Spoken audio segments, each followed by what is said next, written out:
Well, hello. So today we're going to talk about a fun topic, which is love your enemies. So actually, this all came from Leah. We've been listening to the Father John Ricardo podcast, and he talked about this book called Love Your Enemies. And so Leah recommended that I read it, and I've been really loving it. I just finished the book, and Leah's been reading it along with me. Do you have anything to say about the book? Sure. The book is geared toward people having political discussions. So, written Mhm. in this year 2020, or it might have been written in 2019. 2019, yes. But in response to the political climate, the subtitle is How Decent People Can Save America from a Culture of Contempt. So, contempt is the word, and we see that a lot in our politics. And of course, we can apply it to personal relationships, certainly to marriage, and any situation, any relationship where we vehemently disagree with someone, maybe about legitimately very important topics, but rather than approaching our so-called enemy with love and respect, we tend to approach them with contempt, and we see them as having ulterior motives or bad intentions, or that they're inherently evil or stupid. That's definitely what we see in politics and what we can often see in marriage. So, something interesting about the book is that they quote and have interviewed John Gottman, who has an institute in, I think, California or Seattle or something, with his wife, Seattle, yeah. and they are psychologists, and they've observed couples, hundreds of couples over the last decades, have a conversation about a difficult topic, and they take notes about how this couple interacts while they talk about whatever they are disagreeing about. So they're all having a difficult conversation, but how do they have that difficult conversation? They might be angry at each other, but anger, they found, is not what really tears the couples apart. Anger can be a good thing if dealt with productively, and can bring the couple closer together, because uh, the higher purpose of anger is to try to resolve something that's wrong in a situation. So that can be a good thing if dealt with properly.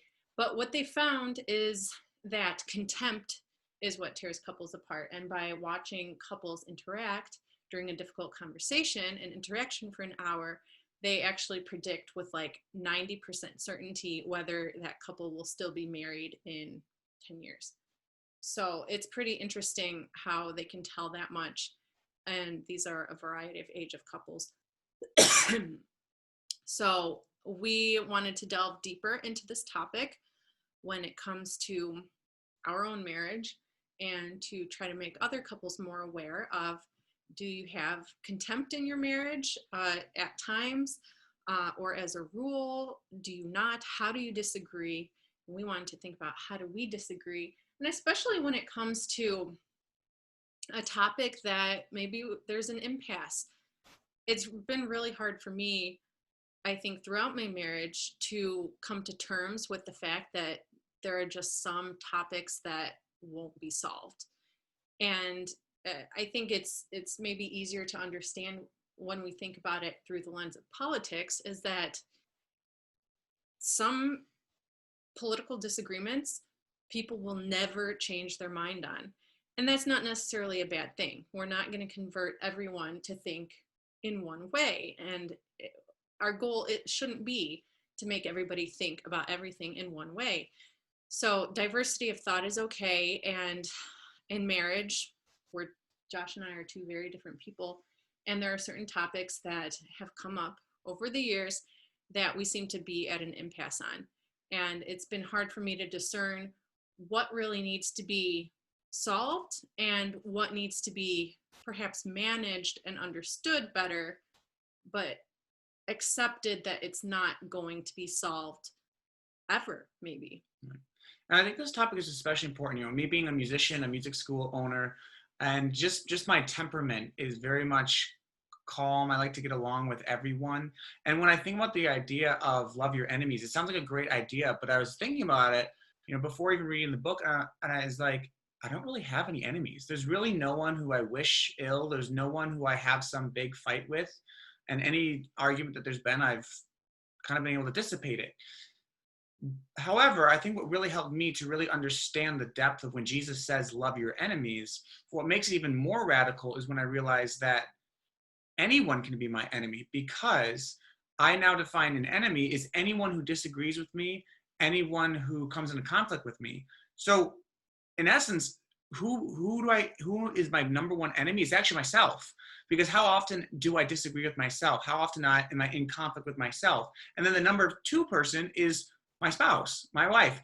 Because we interact so often, there are likely to be many things that we disagree with and many things that we come into conflict with. So loving my enemy really means loving my neighbor and loving myself.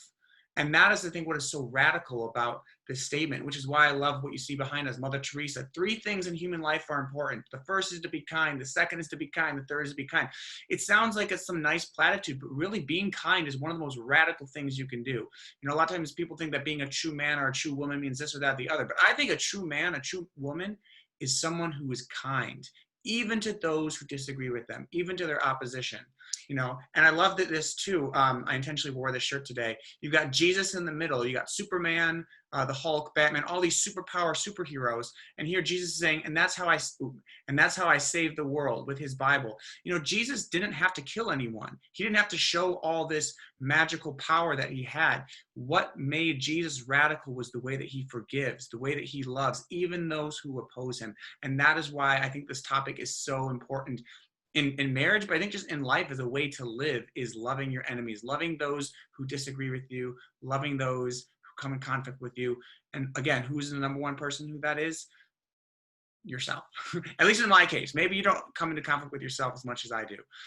Well, I think by you saying coming in conflict with yourself, it's like the scriptures say, why do I do the things I don't want to do? And I do the things I don't, why do I do the things I don't want to do? And why don't I do the things that I do want to do? Right. So the will and the flesh are often in conflict, and the line between good and evil, as they say, is across every human heart. So we all have capacity for good and we have capacity for evil.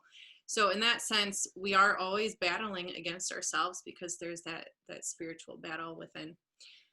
Another point I wanted to mention or point out that Josh said is a sign like this, especially in our home, is very impactful. Of course, after a while, it's just a decoration and it kind of blends into the beige wall, and we forget that it's there, and forget to take it seriously. But I think it's so much more often straightforward to love our enemies when they are perhaps people on Facebook that we're having a political back and forth with, or someone that we really don't know, we're holding at arm's length. There's not really strings attached, and we can tolerate a lot more sometimes when we only see someone once or in a small dose. But when it's in our own home and we see our spouse all the time, we see our kids all the time, it can become as simple as daily routine, daily irritations, habits, behaviors that if you saw those same habits and behaviors in someone that you just have lunch with for an hour once every 4 months, well, you can tolerate it even if it's annoying. But when it's in your face, even small disagreements can be very difficult to manage with love. So, I mean, I'll challenge myself to read this sign a little more frequently and actually take it to prayer, and take it, to ask God for grace to be more kind and to be more loving during those daily episodes of irritation or disagreement. And last thing I'm going to say before I really want to bring us to, we have a question that we're going to pose, and we're going to answer our response to this question as well. I'm just thinking of how best to pose what I'm going to say. But yes, it's important to be kind. And I think as it pertains to loving my enemies, which is, I think, what this is, if you remember nothing else about what we say, this, I think, is one of the most important things to practice, especially now during this time of the pandemic, during this time of an election cycle, during this time where on the surface it looks like we're more divided than ever. Is loving my enemy I think the best way I can think of distilling this down is to do unto others as I would have them do unto me, right? So it's amazing to me that, like Leah said, those people who I might go to lunch with, those people who I think about, my students, I think about all these people in my life. Many people who know me would think of me as this wonderful, nice, great person. I mean, maybe not everyone does, but I'm sure most people know me as someone who really cares, likes to compliment people. But when I think about the things that I've said to myself, when I think of some of the things I've done to myself, when I think about some of the things I've said to my wife or done, it's really awful and horrible. And no one should ever do or say those things to any other human being. And why is it that to the person who I love the most, I have in many ways caused the most harm? And that's why I think that this idea of loving my enemy is really no different than loving my neighbor. And I think it's, frankly, I think one of the most important questions, one of the most important parts of my everyday life is, how can I love my neighbor? How can I love my enemy every day and grow in that? How can I change for the better every day? And I know I paused for a while and it may have seemed like I lost my train of thought. I think it's more just the reality that I think this is such a difficult topic for me. It seems so beautiful and wonderful, but I think when it comes to daily life, it is very challenging. And it's hard to come to terms with the reality that I and many of us fall so short of the ideal.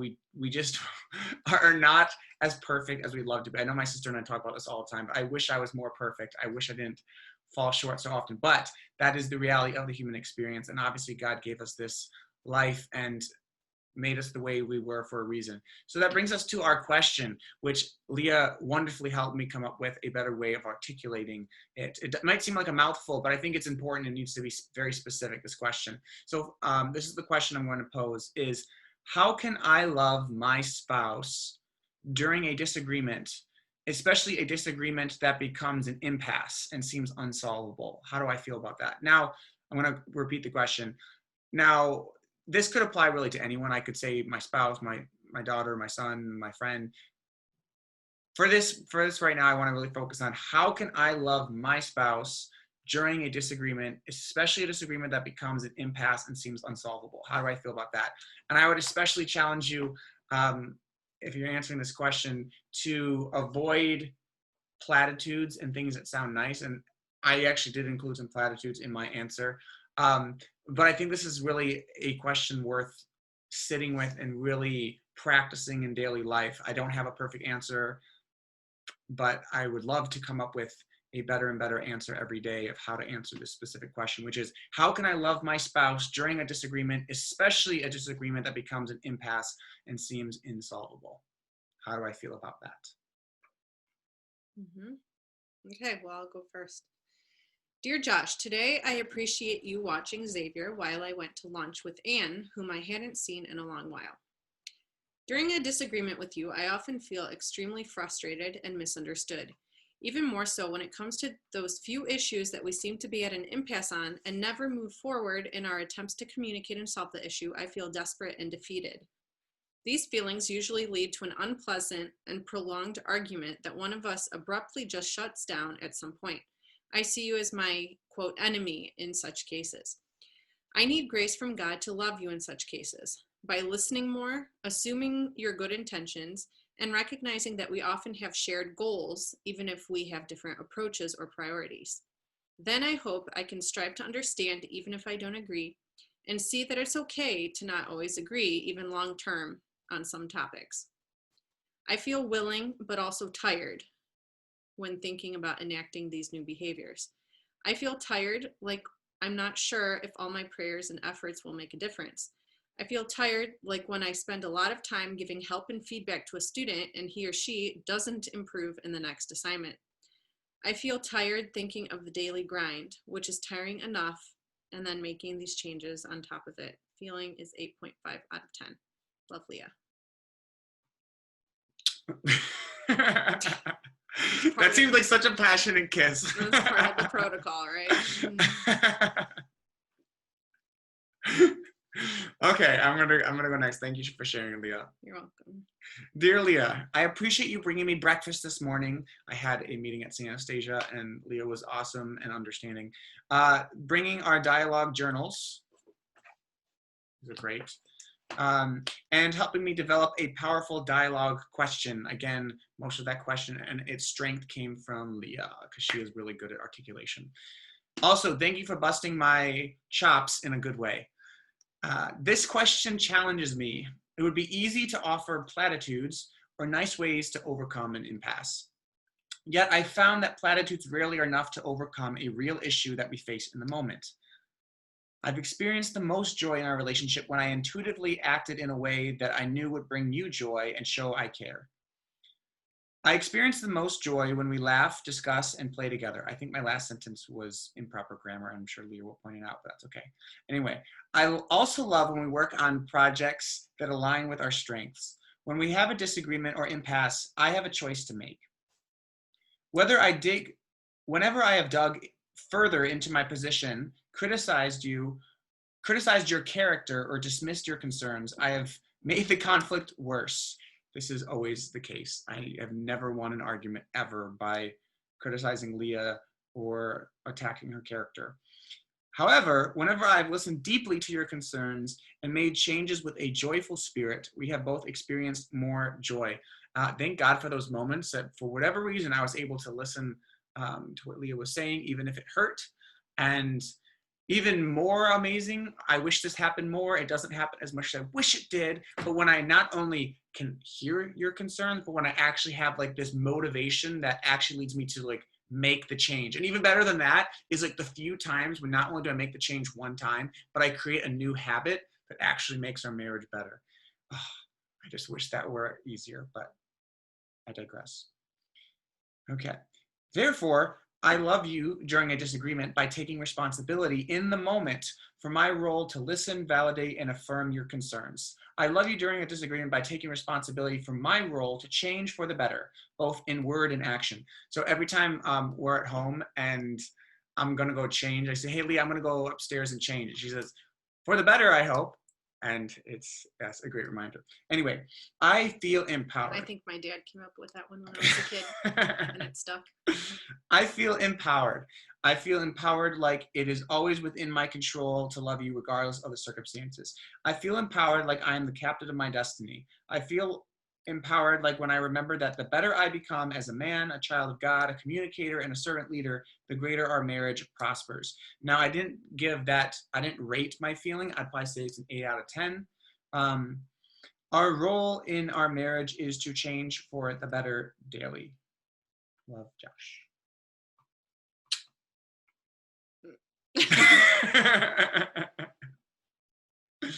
So Okay. that was our letter for the day, and I think just kind of drive this point home. Topic for today is about loving your enemies, and your enemy is not just this person who you wish ill, but I think that your enemy is anyone who disagrees with you or comes in conflict with you, including yourself. And your spouse. And that can be the most frequent person because they're probably the most frequent person in your space. And when someone's in your space, then you can often result in conflict, both small, medium, and large conflicts. So acknowledge that sometimes your spouse is your enemy. Sometimes you're the enemy of your spouse. That's not a bad thing, but how are we going to love each other through that is really what's going to make our marriage the strongest. And it sounds like a lecture, but it's something that we work on every day and fail at a lot. Yes. So we have to turn to God and our Blessed Mother first and foremost and ask for help and for Mary to multiply our efforts, as meager and pathetic as they are sometimes. Right. So, yes. And so the question to leave you with, again, in this instance, we focused on my spouse, but I'm going to now extend the question and just say, how can I love my neighbor during a disagreement, especially a disagreement that becomes an impasse that seems unsolvable? How do I feel about that? I think this is a good question to ponder on a daily basis, is how can I love my neighbor, my enemy, during a disagreement? All right, that's all we have. Thank you so much for listening. Bye-bye. God bless. And remember 3 things. Be kind, be kind, be kind.